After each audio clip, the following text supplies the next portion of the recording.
Tadi pagi pas baru bangun, saya kepikir, pantas aja ya masih banyak orang yang berpikir negatif karena mereka tidak tahu kalau setiap pikiran kita selalu mewujud jadi kenyataan. Mereka tidak tahu kalau setiap pikiran, baik positif atau negatif, selalu mewujud. Pikiran dan perasaan itu sejoli. Kamu tidak bisa membohongi semesta dengan pikiran positif, tapi hatimu negatif. Yang semesta respon dan balikan adalah getaran perasaan kita. Sadari terus pikiran dan perasaan kita, karena masa depan kita tergantung dari keduanya. Berlatih untuk hanya memikirkan dan merasakan hal-hal yang kita harapkan.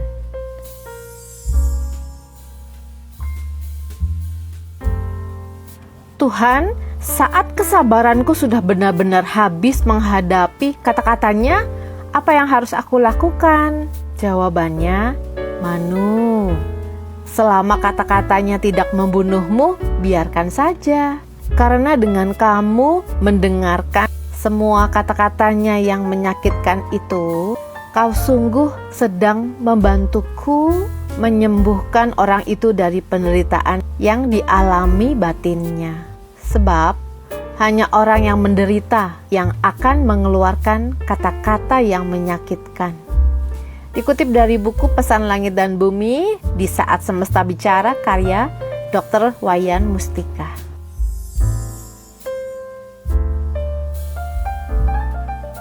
Menurut kamu yang mana? Percaya dulu baru terjadi atau terjadi dulu baru kita mau percaya? Kalau saya percaya dulu baru akan mewujud jadi kenyataan. Getaran vibrasi rasa percayanya saya itulah bahan bakar sehingga impian mewujud. Sama halnya dengan iman. Iman itu percaya sampai hal tersebut terjadi, maka akan mewujud jadi kenyataan. Tapi kalau modalnya udah rasa tidak percaya, ya silahkan juga, bebas aja. Kamu kan manusia merdeka. Tapi semua yang kita pilih ada resiko dan konsekuensinya.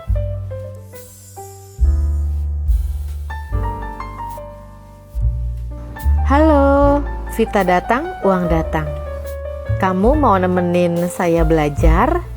Saya baru beli buku ini nih, baru dibaca sedikit. Dan niatnya mau bagi-bagi sama kalian, kita belajar bareng. Kamu juga yang mau belajar bisa beli buku ini ya. Tapi bahasa Inggris sih. Saya akan membuatkan viti-viti penjelasannya biar kita bisa belajar bareng. Yuk, yang mau belajar bareng, ketik ya, kita kaya raya. Dan simak terus viti saya, karena akan bersambung terus dari buku ini. Saya Vita Mindset Trainer, jiwaku mencintai jiwamu.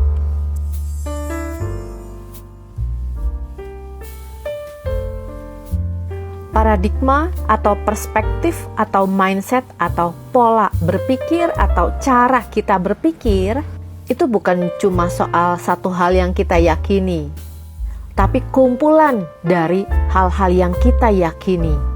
Belief system kita atau hal-hal yang kita yakini sebagai kebenaran kan banyak ya.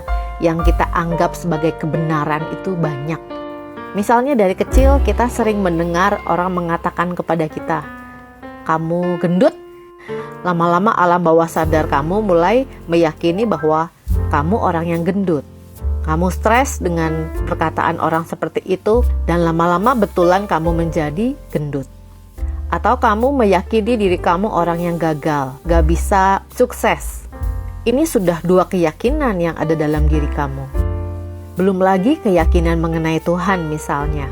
Jadi ada begitu banyak keyakinan yang kita anggap hal itu memang berlaku atau kita yakin bahwa itu gue. Jadi kita mulai menyadari keyakinan-keyakinan apa aja yang ada di alam bawah sadar kita.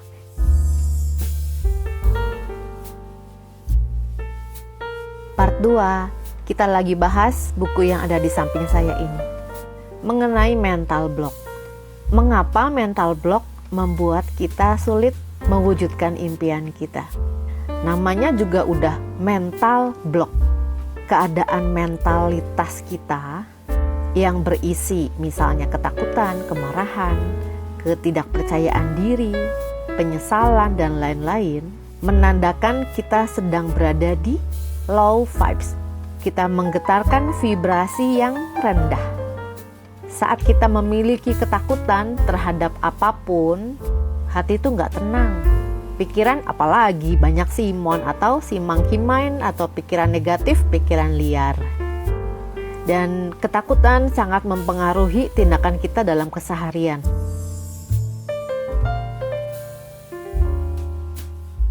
Halo, saya Vita Mindset Trainer. Ini part 3 dan kita masih membahas mengenai mindset kemakmuran dari buku yang ada di samping kanan saya ini. Paradigma adalah mindset atau pola berpikir, cara kita berpikir tentang segala sesuatu. Ini bukan cuma tentang satu hal yang kita percayai, tapi mengenai banyak hal yang kita percayai, atau bahasa Inggrisnya, it's a collection of beliefs. Pola pikir kita akhirnya menjadi karakter atau kepribadian kita. Ada orang yang pakai kacamata hitam, ada orang yang pakai kacamata bening. Orang yang kacamatanya hitam, ketika dia melihat sekelilingnya, ia menjadi gelap. Anggap aja itu adalah pola pikir yang sempit. Misalnya dia berpikir, susah nih, lagi pandemi, mau usaha apapun sulit, gak ada yang beli. Kalau kita berpikir seperti itu, maka kita lagi menutup pintu rezeki kita. Terus kita malas usaha, karena kita berpikir nanti gak ada yang beli. Terus kita jadi males-malesan. Dari yang mulanya pakai kacamata yang hitam, lalu berpikir seperti itu, akhirnya perilaku kita jadi males-malesan. Jadi yang namanya pola berpikir akan menentukan pada akhirnya bagaimana karakter kepribadian atau sifat kita dan menentukan perilaku dalam keseharian.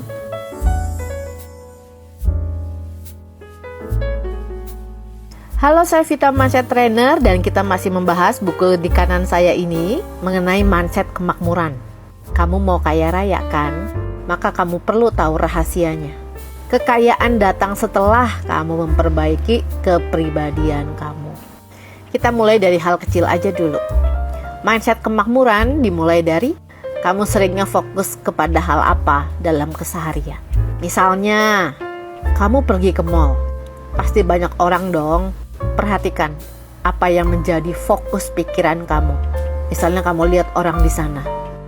Ih, dia gendut. Bajunya gak cocok sama dia, dan sebagainya. Kalau kamu melihat orang lain terus kamu menilai dan mengkritik cara dia berpakaian, berarti mindset kamu adalah mindset kekurangan. Karena kamu melihat apa yang kurang dari orang lain sehingga kamu bisa mengkritiknya, walaupun itu hanya di pikiran kamu. Kalau kamu punya mindset kekurangan, maka kamu lagi menciptakan kehidupan yang serba kekurangan di masa mendatang. Kamu lagi nutup pintu rezeki kamu sendiri karena kamu fokus pada kekurangan.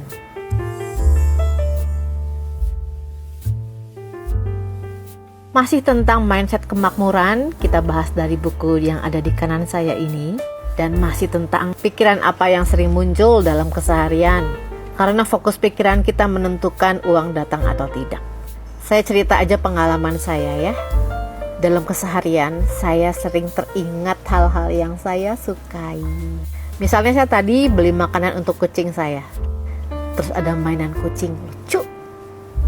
Dalam hati saya bilang, ih lucu. Kalau semua kucing pakai mainan ini, pasti senang.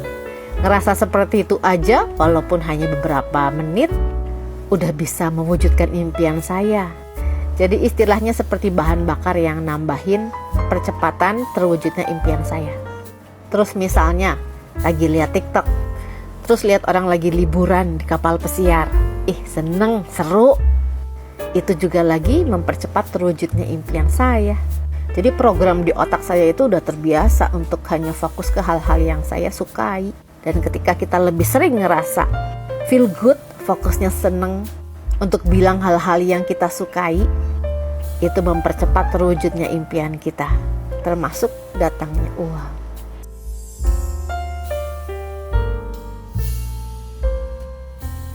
Bantu dong Kak, agar bisa merasakan kedamaian di tengah masalah yang menghampiri. Langsung praktek aja ya. Coba Kakak langsung perhatikan nafas yang keluar masuk. Perhatikan aja nafas kita, oksigen yang masuk, lalu yang kita hembuskan. Perhatikan dulu nafas kita. Tarik nafasnya dari hidung, keluarkan nafasnya dari mulut seperti meniup perlahan-lahan. Sambil menghembuskan nafas, bilang dalam hati, lepas, lepas. Artinya kita lagi melepaskan pikiran, emosi, kecemasan, ketakutan kita keluarkan semuanya, kita niatkan mengalir melalui hembusan nafas kita dan kembali ke semesta menjadi energi cinta. Lalu yang kedua dapat dilakukan adalah melakukan teknik KC sering-sering kapanpun dimanapun, yaitu mengulang kalimat cinta. Kalimatnya adalah, Tuhan, aku mengasihimu, aku menyesal, maafkanlah aku, terima kasih. Lakukan yang sering ya, dalam hati, kapanpun dimanapun, sambil fokusnya ke area dada di mana ada suara hati atau energi ilahi dalam batin kita. Semangat!